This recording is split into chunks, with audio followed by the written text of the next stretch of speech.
ఇప్పుడు పరిచయం చేస్తున్నాను. మా తమ్ముడు మోపర్తి చక్రవర్తి 26 ఇయర్స్‌గా గవర్నమెంట్ కాలేజ్‌లో లెక్చరర్‌గా పనిచేసి రీసెంట్‌గా రిటైర్ అయ్యారు. ఆయన నుంచి తెలుసుకుందాం. ప్రస్తుత విద్యా విధానం, స్టూడెంట్స్ ఎలా ఉన్నారు, 26 సంవత్సరాల ఎక్స్పీరియన్స్, 26 సంవత్సరాల నుంచి స్టూడెంట్స్ అప్పుడు ఎలా ఉన్నారు, ఇప్పుడు ఎలా ఉన్నారనేది తెలుసుకుందాం.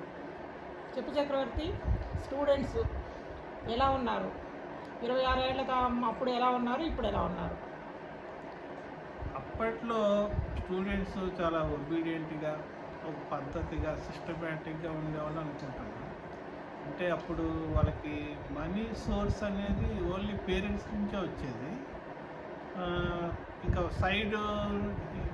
ఇప్పుడున్న జనరేషన్ అంతా సైడ్ ఇన్కమ్ మీద ఎక్కువ కాన్సన్ట్రేట్ చేశారు. అంటే వాళ్ళకి ఇన్కమ్ సోర్సెస్ ఎక్కువైపోయాయి. అంటే స్విగ్గీ కానీ, జొమాటో కానీ, జెప్టో కానీ, ఇలాంటి బ్లింకిట్ కానీ, ఇట్లాంటి సైడ్ ఇన్కమ్స్ పైన ఎక్కువగా ఇంట్రెస్ట్ చూపెడతారు చదువు కన్నా. ఒకప్పుడు ఆ సిస్టమ్ ఉండేది కాదు.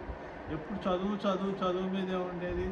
చదువుకునే వాళ్ళు చదువుకుంటూ ఉండేవాళ్ళు హ్యాపీగా. ఎప్పుడు ఏంటంటే ఎక్కువ పక్కదారి పట్టిపోయారు పిల్లలు. ఒక 20%, 30% తప్పితే మిగతా 70% దే ఆర్ అంటే ఎక్కువ సైడ్ ఇన్కమ్ పైన, ఎక్కువ బయట తిరగటానికి ఎక్కువ ఇంట్రెస్ట్ చూపాడు. అంటే ఇప్పుడు కాలేజెస్లో డ్రగ్స్ గట్రాలు అన్నీ ఎక్కువ అవుతున్నాయి అంటున్నారు. అది ఎంతవరకు నిజం? అంటే న్యాచురల్గా డబ్బులు ఎప్పుడైతే పిల్లల దగ్గర డబ్బులు వస్తున్నాయో, వాళ్ళకి ఇన్కమ్ సోర్సెస్ క్రియేట్ అయ్యిందో, ఆటోమేటిక్గా వ్యసనాలు కూడా అలవాటు పడతారు. నాట్ ఓన్లీ గంజాయి ఇవే కాదు, మందు, సిగరెట్లు, గుట్కా ఇవన్నీ కామన్ అయిపోయాయి. ఇప్పుడు క్యాంపస్లోనే ఎక్కువగా, కాలేజ్ క్యాంపస్లోనే గంజాయి దొరకటం ఇలాంటివి ఎక్కువైపోయింది. ఇంకా వాళ్ళే ఒక సిండికేట్ లాగా ఏర్పడి అమ్మటం కూడా జరుగుతున్నాయి. కాకపోతే మనం అంత ఇదైతే లేదు. దాని గురించి చెప్పాలంటే అంత అంటే చెప్పకూడదు కాబట్టి దాని గురించి కాకపోతే జరుగుతున్న మాట అయితే వాస్తవం. కాలేజ్ గ్రౌండ్స్లోనే ఈ గంజాయి అమ్మటాలు ఇలాంటివి జరుగుతున్నాయి. అంటే టీచర్స్ రోలు, మేనేజ్మెంట్ రోల్ ఏం లేదా ఇందులో కంట్రోల్ చేయడానికి? ఇప్పుడు గవర్నమెంట్ కొత్త విధానాలు తీసుకొచ్చింది. అంటే బయోమెట్రిక్ విధానం కానీ, లేకపోతే ఇవన్నీ పిల్లల్ని స్ట్రిక్ట్ చేయడానికి, స్టాఫ్ని స్ట్రిక్ట్ చేయడానికి ఇలా పెట్టుకుంటూ వెళ్తున్నారు. కానీ అందులో at the same time loop holes కూడా ఎక్కువైపోయాయి. అది పిల్లలకి ఒక వరం అయిపోయింది బయోమెట్రిక్. అది బయోమెట్రిక్ పెడుతున్నారు, కనబడట్లేదు. ఈవినింగ్ దాకా మళ్ళీ ఈవినింగ్ వచ్చి బయోమెట్రిక్ పెడతారు. ఏంటంటే అటెండెన్స్ పడిపోతుంది, కాలేజీకి రావట్లేదు. అదేంటంటే గవర్నమెంట్ పరంగా వాళ్ళు ఏదో కొత్త న్యూ సిస్టమ్ పెట్టామనుకుంటున్నారు. కానీ దానిలో వీళ్ళు వెతుక్కొని సైడ్ ట్రాకింగ్కి ఎక్కువ ఛాన్సెస్ క్రియేట్ చేయబడతారు ఈ కొత్త విధానం. అంటే స్టూడెంట్స్ అబ్సెంట్ అవ్వడం మీరేం కంట్రోల్ చేయలేరా? కొంతవరకు చేయగలం కానీ 100% చేయలేం. ఇప్పుడు సపోజ్ స్టూడెంట్ పాస్ పర్సంటేజ్ తీసినప్పుడు నా సబ్జెక్టులో ఎక్కువ మంది ఫెయిల్ అయితే ఐఎమ్ అన్ఫిట్ అన్నట్టు ఒక క్రియేషన్ వస్తుంది. ఒక మెమో ఇవ్వటమో, ఒక ఇది నువ్వు అన్ఫిట్ అన్నట్టు క్రియేట్ అవుతుంది. అందుకని మేమేం చేస్తున్నారు అంటే స్టాఫ్ ఏం చేస్తున్నారు, ఎక్కువ మంది పాస్ చేయడానికి చూస్తున్నారు. దాంతో ఎంతో కొద్దిగా రాసినా కూడా వాళ్ళని నెట్టేయడానికి ట్రై చేస్తున్నారు. ఈ ట్రై చేయడంలో వీళ్ళందరూ బయటకు వెళ్ళిపోతున్నారు. సో అదేవిధంగా ఈ సిస్టంలో ఏమైపోయిందంటే కొన్ని సబ్జెక్టులు తప్పినా కూడా డిగ్రీ ఇవ్వటం, డిప్లొమా ఇవ్వటం జరుగుతుంది. దానివల్ల అది కూడా ఒక ఆస్కారం అయిపోయింది పిల్లలకి. అంటే ఈజీ వే అన్నట్టు వెళ్ళిపోవడానికి, చదువు మీద కాన్సన్ట్రేట్ తగ్గడానికి ఒక ఆస్కారం అయిపోయింది. పిల్లల మెంటల్ యాటిట్యూడ్ ఎలా ఉందంటారు?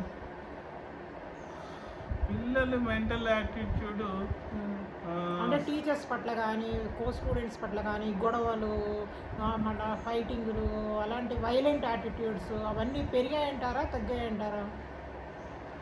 ఒకప్పటి విధానంలో క్యాస్ట్ బేసిస్లో లేకపోతే ఇంకొక మనీ బేసిస్లో దీనిలో జరుగుతుండేది. కానీ ఇప్పుడు చిన్న విషయాల్లో కూడా పెద్ద గొడవలు జరగడం సహజం అయిపోయింది. దానికి ఎక్కువగా పేరెంట్స్ ఎక్కువగా కాన్సన్ట్రేట్ చేస్తే కొద్దిగా తగ్గించగలరు. కాకపోతే గొడవలు ఎక్కువ అయితే మాత్రం వాస్తవం. అంటే టీచర్స్ మీరేమో పేరెంట్స్ చేయాలంటారు, పేరెంట్స్ ఏమో పిల్లలు మా మాట వినట్లేదు మేమేం చేయగలం అంటారు. ఇప్పుడు ఎవరు బాధ్యత తీసుకోవాలంటారు? ఒక యువత భ్రష్టు పట్టడానికి కారణం ఎవరంటారు? 50-50. పేరెంట్స్కి ఒక 50% ఉంటుంది, మాది ఒక 50% ఉంటుంది. మా 50% మేము చేయగలిగిన, పేరెంట్స్ 50% చేయలేకపోతే సపోజ్ ఒక అతను దూరం నుంచి వస్తాడు, ఆదిలాబాద్ నుంచో తెలంగాణ కాకుండా నుంచి వస్తాడు, వాళ్ళు ఎక్కువగా చెడిపోవడానికో లేకపోతే ఎక్కువగా పక్కదారి పట్టడానికో ఆస్కారం ఉంది.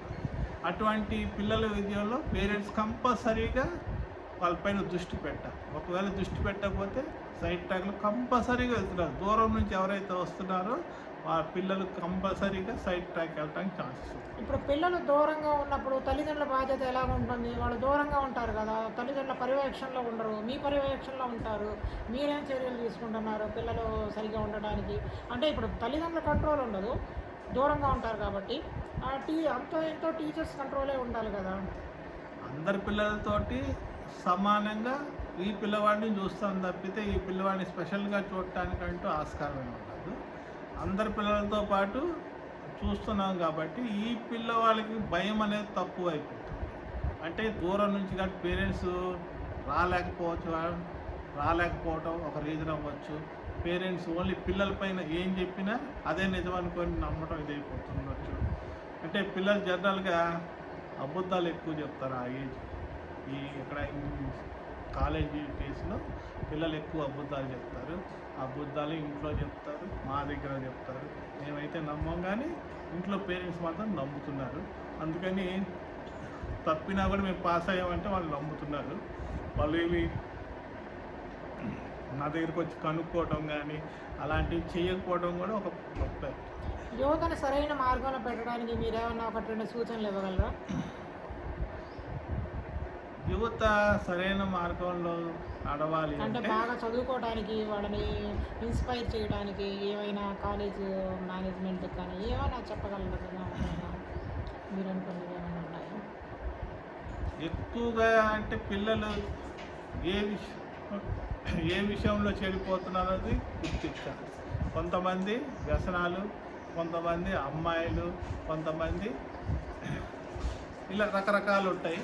ఆ రకరకాలు అనేది గుర్తించాలి. ఆ గుర్తించిన దాన్ని బట్టి ఏమైనా చేయగలం. Thank you Chakravarthy, thank you very much. Thanks.